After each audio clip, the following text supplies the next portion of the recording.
Everyone looks forward to gnocchi in our family whenever we have that for a meal. We really like this meal for how simple it is to make, but also for how flavorful it is. You're not gonna get flavor like this in those little packages you get in the refrigerator aisle.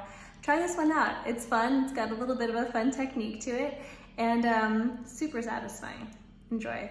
All right, I have started up a pot of water and I've added quite a bit of salt, as you can see kind of down here. Salt is a great accentuator of flavors, and when you salt your water, it helps to get those potatoes really well seasoned. I have a little plastic bag of just diced up potatoes that have been peeled that I stick into my freezer so that I can have them on hand. Can't really buy potatoes prepared like you can in America. And then I never have to worry about preservatives too, even if I could, right? Because I always do funky stuff in those bags. Why? Who knows? Anyway, I'm gonna let these boil up. They're still a little bit cold from the freezer. I only thawed them a little bit. And that's about 1.5 cups of potatoes there, maybe 2 cups. So we're gonna let these boil, get soft, and then we'll move on to the next step. All right, potatoes are cooled and they've come out of the water. I'm gonna stick them through my great little masher here and just squeeze them through. They ought to be pretty dang soft, so you can just kind of squeeze them through here and get out these little tiny pearls like this. If you don't have one of these, no big deal. Just use a masher, or you can even just use like a whisk in your blender if you have one. All right, here's 2 cups of mashed up potato. You really could use like mashed potatoes as long as it doesn't have a bunch of butter and other stuff in it.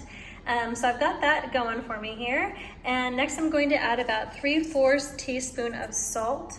I'm going to add in 1 cup of flour, and then we're gonna mix a bit. All right, so we've got that going a bit. Next we're gonna crack in 1 egg.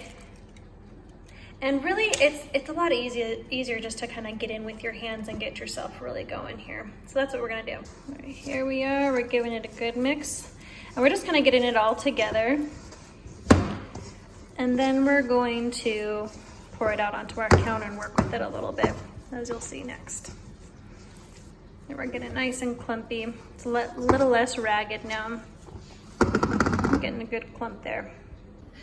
All right, so I've taken my dough and I've just kind of gotten a little bit of flour on it, and I've put it on a dusted surface here on my counter. Next, I'm going to just divide it into quarters, and we're gonna work a quarter at a time.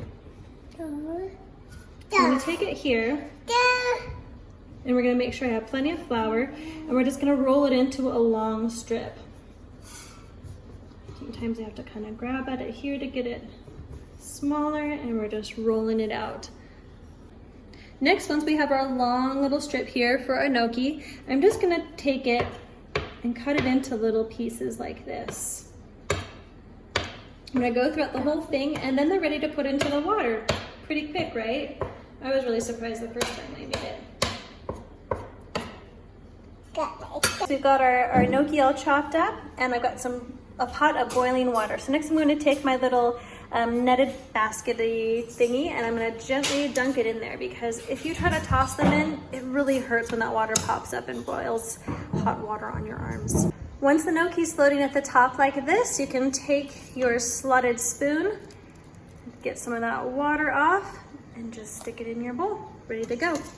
And this is really great topped off with like a nice red marinara sauce, or like a fresh homemade pesto. You can even just do it with some butter and some pine nuts. This is also really good, brown butter and pine nuts.